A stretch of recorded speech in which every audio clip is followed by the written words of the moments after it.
Olá pessoal, tudo bem com vocês? Eu sou Carol Negrin, professora de Biologia aqui do Estratégia Vestibulares e estou aqui para a gente fazer a nossa correção da parte de Biologia dessa prova da UniOeste. Como é que vocês saíram em Biologia? Foram bem? Me contem se vocês assistiram a nossa revisão de véspera, tá? Para a prova da UniOeste. Lá eu falei que essa banca adorava questões aí de vertebrados, nós fizemos uma grande revisão sobre esses animais e caiu questão de vertebrados que a gente vai falar já já. Bora de correção então? Vamos lá! Correção da UniOeste 2021. Primeira questão da UniOeste. A maioria das pessoas provavelmente não precisa pensar pensar seres vivos dos não vivos. Em tese é fácil. O humano está vivo, uma rocha não. A tarefa pode parecer simples, mas é bem mais complexa para cientistas e filósofos que há milênios ponderam sobre o que faz algo estar vivo.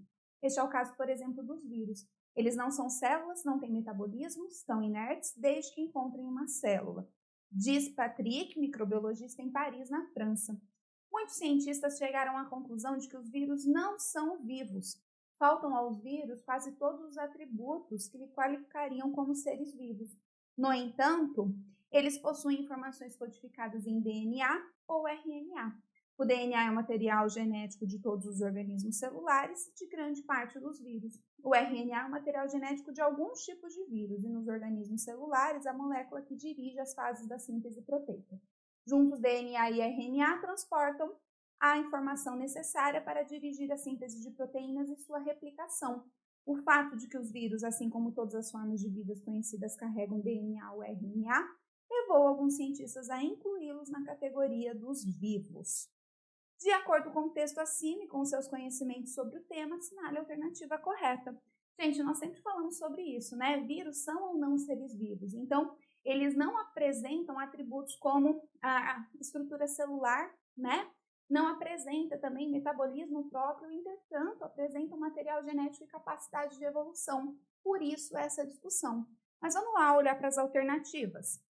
Letra A. Pode-se dizer que, por possuírem metabolismo próprio, os vírus podem ser considerados como seres vivos? Não podem, porque pelo motivo de apresentarem metabolismo próprio, porque não possuem metabolismo próprio. Letra B. A função principal dos capsídeos é proteger o DNA dos vírus de agentes externos, ação necessária para que ocorra infecção viral?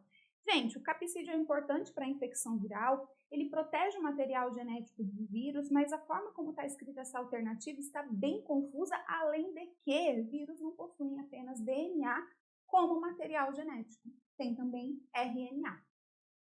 C. Pode-se considerar que os vírus são organismos acelulares, sendo constituídos basicamente por proteínas e ácidos nucleicos?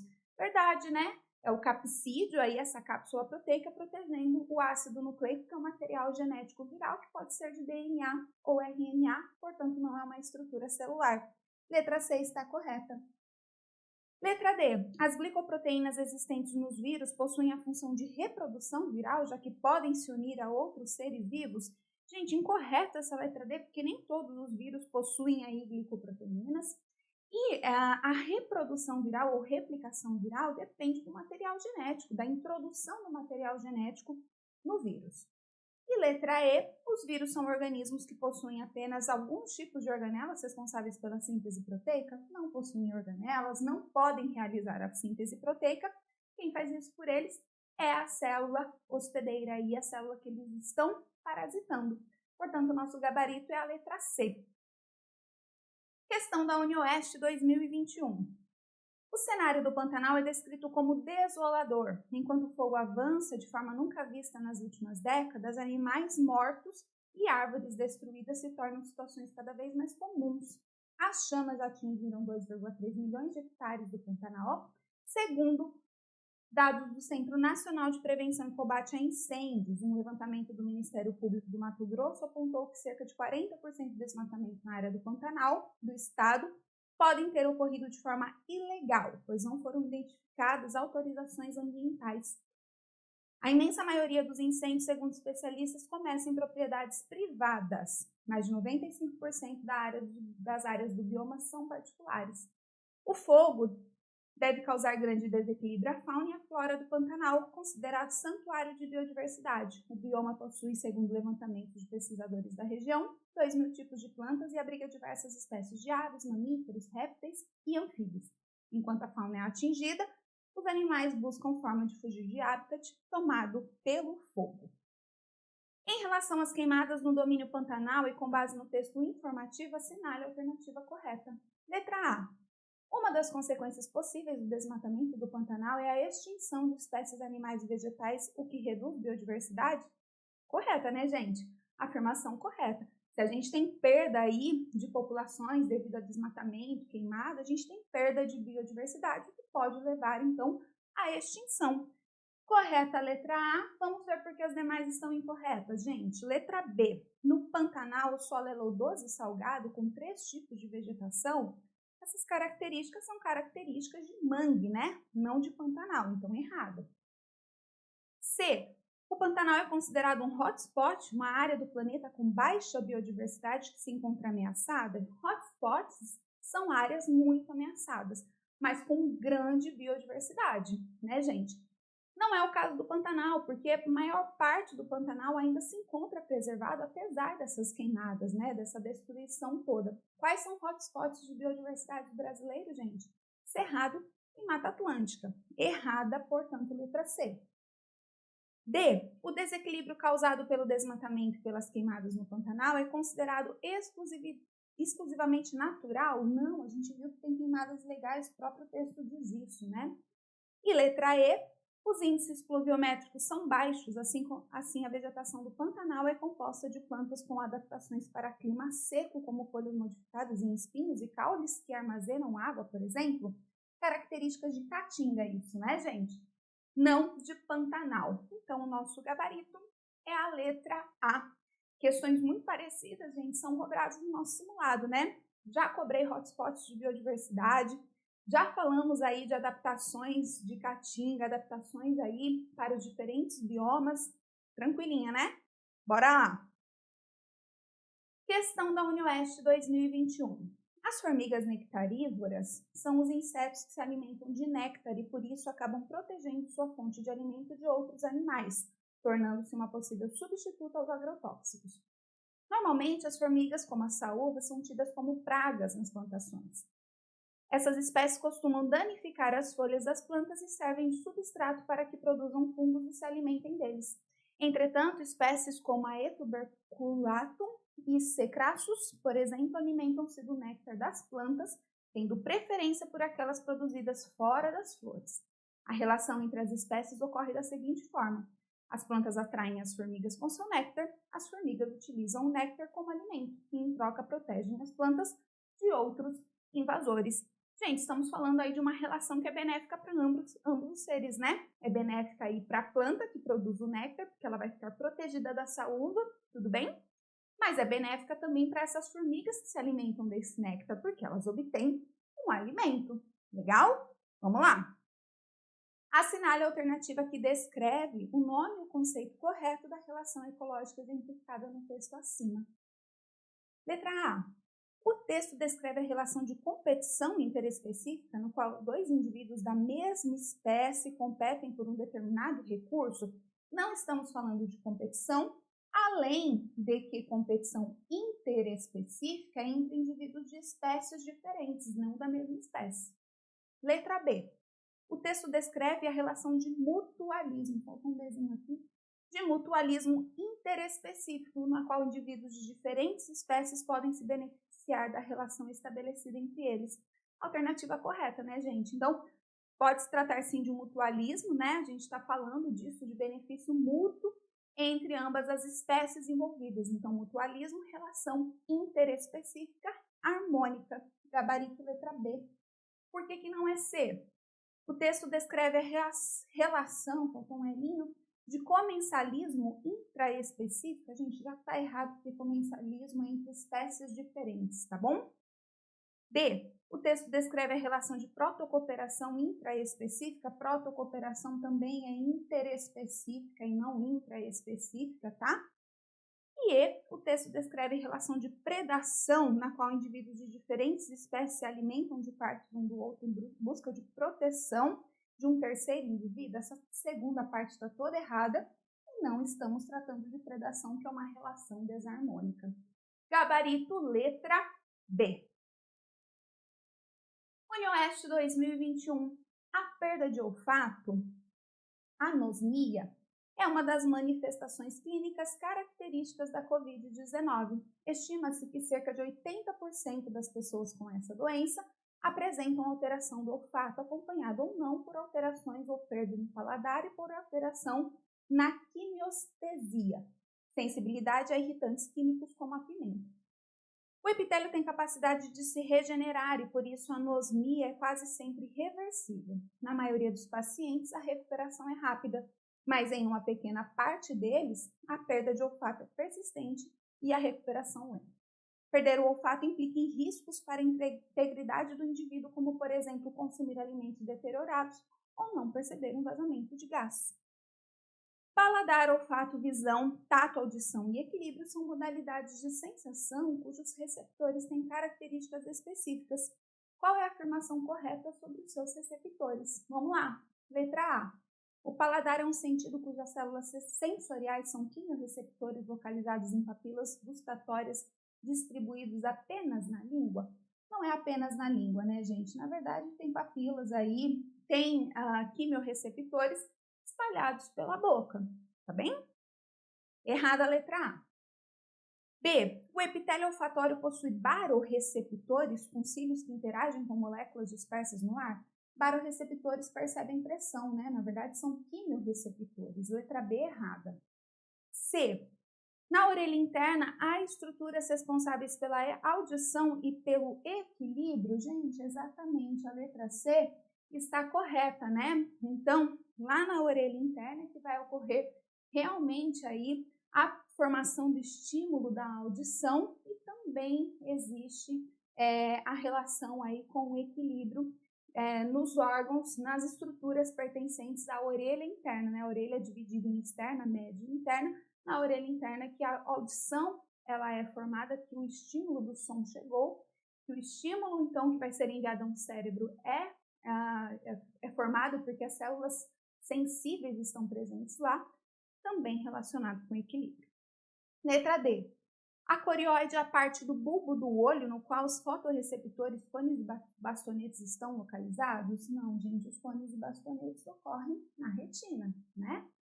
E o tato pode ser percebido em toda a superfície corporal devido a barorreceptores, tais como corpúsculos de Meissner, capazes de sofrerem deformações quando pressão é aplicada sobre a pele. Errada, gente, a letra E. Por quê?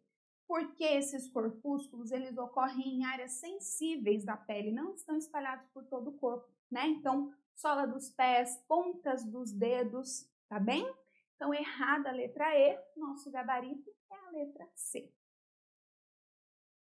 Questão da UniOeste 2021, considerando os vertebrados e os aspectos relacionados à fisiologia e à morfologia desse grupo de animais, é correto afirmar que A.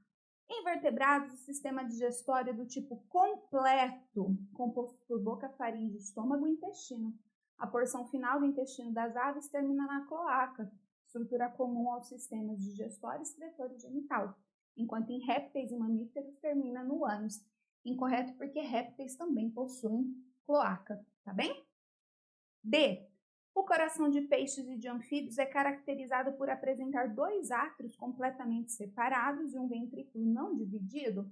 Gente, incorreto porque peixes possuem coração bicavitário, com duas cavidades, um átrio e um ventrículo. Os anfíbios é que possuem essas três cavidades, dois átrios aí e um ventrículo.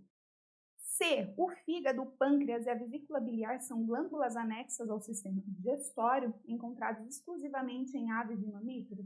Não são exclusivos de aves e mamíferos. Vesícula biliar não é uma glândula, é uma estrutura que aí recebe a bile produzida no fígado. Tudo bem? D. Em aves, a fecundação é interna e o desenvolvimento embrionário ocorre dentro de um ovo terrestre. Para garantir o desenvolvimento embrionário, os ovos de aves apresentam grande quantidade de vitelo e embriões desenvolvem anexos embrionários como córium, âmino alontoide e saco vitelínico. Correta essa afirmação, né, gente? Aves possuem ovo amniótico, fecundação interna, desenvolvimento dentro desse ovo, que é possível aí no ambiente externo, porque é um local protegido, que tem nutrientes aí advindo do vitelo, né? E que também armazena água, que é importante para esse desenvolvimento no ambiente seco, tá? Foi uma conquista aí evolutiva para o ambiente terrestre. Então, correta a letra D. E a letra E está incorreta por quê? Vamos lá. Os anfíbios são os únicos vertebrados nos quais o desenvolvimento embrionário é do tipo indireto, apresentando estágio larval. Errado porque peixes também apresentam estágio larval, tá bem? Larvas aí de peixes ósseos, inclusive, são chamadas de alevinos, né? Gabarito, letra D. Falei que caía vertebrado, gente? Tá aí, questão de vertebrados para vocês. Questão da UniOeste 2021. A Covid-19 é uma doença causada por um vírus pertencente ao gênero beta-coronavírus, do SARS-CoV-2. Para entender a dinâmica das mutações do SARS-CoV-2 é fundamental para a compreensão de sua infecciosidade, virulência, patogenicidade, tratamento e desenvolvimento de uma vacina. Mutação não é um processo exclusivo dos vírus. Em organismos multicelulares, uma mutação pode ocorrer em qualquer célula e em qualquer estágio durante o desenvolvimento. Os efeitos imediatos da mutação e sua capacidade de produzir uma alteração fenotípica são determinados pela dominância, pelo tipo de célula e pelo momento em que ocorre durante o ciclo de vida do organismo. Considerando o processo de mutação gênica, é correto afirmar que, letra A, mutações gênicas são alterações do código de base nitrogenadas do DNA que originam novas versões de genes, as quais podem produzir novas características nos portadores da mutação. Gente, letra A, correta, né? Mutações podem alterar a sequência de bases nitrogenadas e essa alteração pode resultar, né, na produção de uma proteína diferente. Caso essa mutação aí ocorra em local, em região codificante, caso essa mutação altere aí o códon determinado pelo RNA mensageiro e o aminoácido que vai ser determinado aí na sequência, tá bem? Letra A, correta. Vamos ver aí porque as demais estão incorretas. Letra B, a característica relacionada ao alelo mutante sempre confere vantagem adaptativa ao indivíduo portador, sendo importante mecanismo de seleção natural? Gente, mutações são importantes aí, é um importante mecanismo de seleção natural, entretanto, não são sempre vantajosas. Mutações acontecem ao acaso, podem ser vantajosas ou não. As vantajosas é que são selecionadas, tá? C. Mutações gênicas não ocorrem espontaneamente nas células? Ocorrem espontaneamente, sim, ocorrem ao acaso, tá?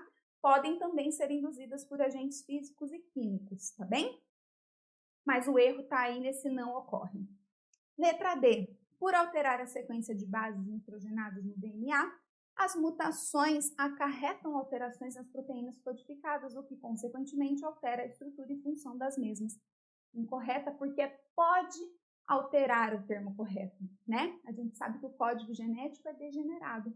Se a mutação ocorrer em região codificante, em um gene, entretanto, lá no RNA mensageiro, o códon determinado, o aminoácido determinado pelo códon for o mesmo do gene original, a gente não vai ter uma proteína mutante, não vai ter alteração na sequência de aminoácidos da cadeia polipeptídica. Então, errada a letra D também. E a letra E, nos seres humanos, a taxa de mutação é extremamente baixa e pouco contribui para a variabilidade genética da população. Gente, não é pouco contribui, muito contribui, né? Mutações, elas são importantes, é um mecanismo aí evolutivo. Gabarito, letra A. Questão da UniOeste 2021. Escorpiões do gênero Ananteres realizam autotomia, um mecanismo de mutilação que ocorre quando são apanhados pela cauda e estão prestes a ser devorados. Nessa estratégia radical, O animal perde parte da cauda e parte do abdômen. Após esse processo de mutilação, os animais têm diminuição na expectativa de vida e do sucesso reprodutivo. A autotomia não ocorre apenas em escorpiões, também é comum em insetos, aranhas, lagartos, caranguejos, estrelas do mar, polvos e minhocas. A partir da leitura do enunciado, assinale a alternativa correta. A autotomia ocorre somente em anelídeos e artrópodes. Errada, gente. Ocorre em quem? Escorpiões, que são artrópodes, né? Insetos, aranhas são artrópodes. Lagartos são vertebrados, né? Caranguejos, artrópodes também, estrelas do mar são equinodermos, polvos, moluscos e minhocas, anelídeos. Então, nós temos muitos grupos de invertebrados e também de vertebrados aí sendo mencionados. Errada. Letra B. Escorpiões estão no grupo dos crustáceos? Errada, porque eles estão nos grupos aí dos artrópodes quelicerados, né? Dos aracnídeos. Letra C. Escorpiões são exemplos de quilópodes? Não são exemplos de quilópodes, tá? Letra D. Escorpiões são insetos? Não são insetos. Escorpiões são artrópodes quelicerados? Sim, apresentam aí quelíceras. Gabarito, portanto, letra E. Tá aí mais uma questão de animais aí de parte comparada de animais que nós falamos na nossa revisão de véspera. E aí, gente, como é que vocês saíram na prova de biologia agora que viram a nossa resolução? Foram bem? Me contem, gente, me contem mesmo. Tá aqui as redes sociais, se vocês tiverem dúvidas, entrem em contato comigo e a gente se vê na próxima. Tô aqui de dedinhos cruzados por vocês. Um beijo, bons estudos, gente. Boa sorte aí, tá? Tchau, tchau.